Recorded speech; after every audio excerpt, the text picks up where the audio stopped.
Twagarutse dore uko bikora. Ikibazo kiragira kiti ese waba ufite nimero ariko utazi nimero zikubaruyeho? Ukaba uzi neza ko hari amasimukadi wagiye ugura ariko ukaba utazi lisiti ya nimero zose zikubaruyeho, zaba iza MTN cyangwa se iza Airtel, cyangwa se waba warigeze gushaka kwisibishaho, usibisha nimero ngo ive ku irangamuntu yawe, hato hatazagira umuhaka uyifashisha akiba abantu ukabura uko ubigenza. Twagiye reka ngufashe uko ushobora kumenya nimero zikubaruyeho, byaba ngombwa ukagira n'iyo wiyandukuzaho ukayisibisha. Tugendane. Fata telefone yawe ujye muri aho unyura uhamagara. Aho unyura uhamagara ni hano, hanyuma wandikemo akanyenyeri ijana na makumyabiri na gatanu, nurangiza uhamagare kuri MTN. Aha bahita bagusaba guhitamo ururimi ukoresha, reka duhitemo Ikinyarwanda, uragihitamo. Nuhagera urahitamo kureba nimero zikwanditseho cyangwa se kwandukuza nimero.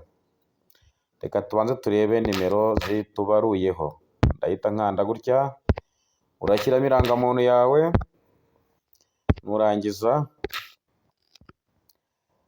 urahita uzibona zose. Kakirimo iyanjye,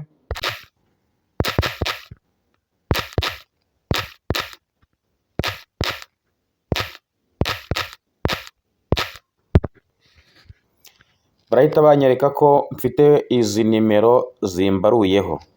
Niba nshaka rero kugira iyo nsibamo, ndongera nkande akanyenyeri ijana na makumyabiri na gatanu, nkongere mpamagare, ngende mpitemo ururimi, hanyuma kwandukuza nimero ni 2, hanyuma ugiye ku irangamuntu yawe uyuzuzemo,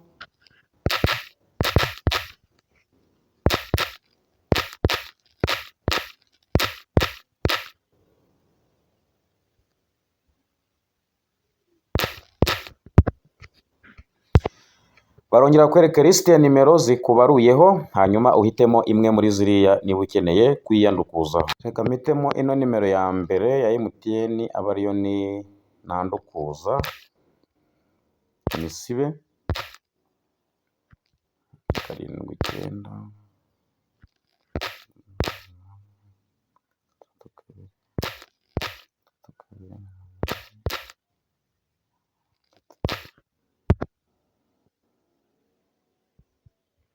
Hano bahita bakubwira ngo kwiyandukuzaho nimero byakozwe neza.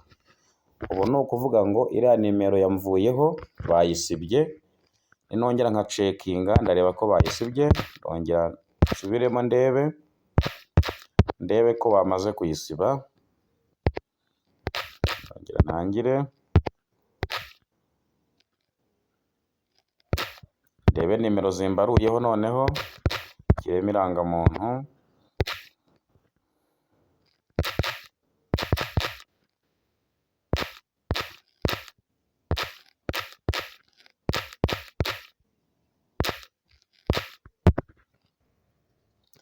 ninjyamo rero ndasanga hariho nimero 2 gusa.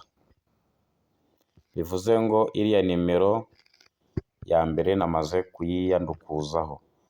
Sawa rero ni uko bigenda, nawe niba ukeneye kwiyandukuzaho nimero ni uko uzabikora, ubundi bigende neza wabyikorera online utiriwe uva iwawe ujya kuri MTN.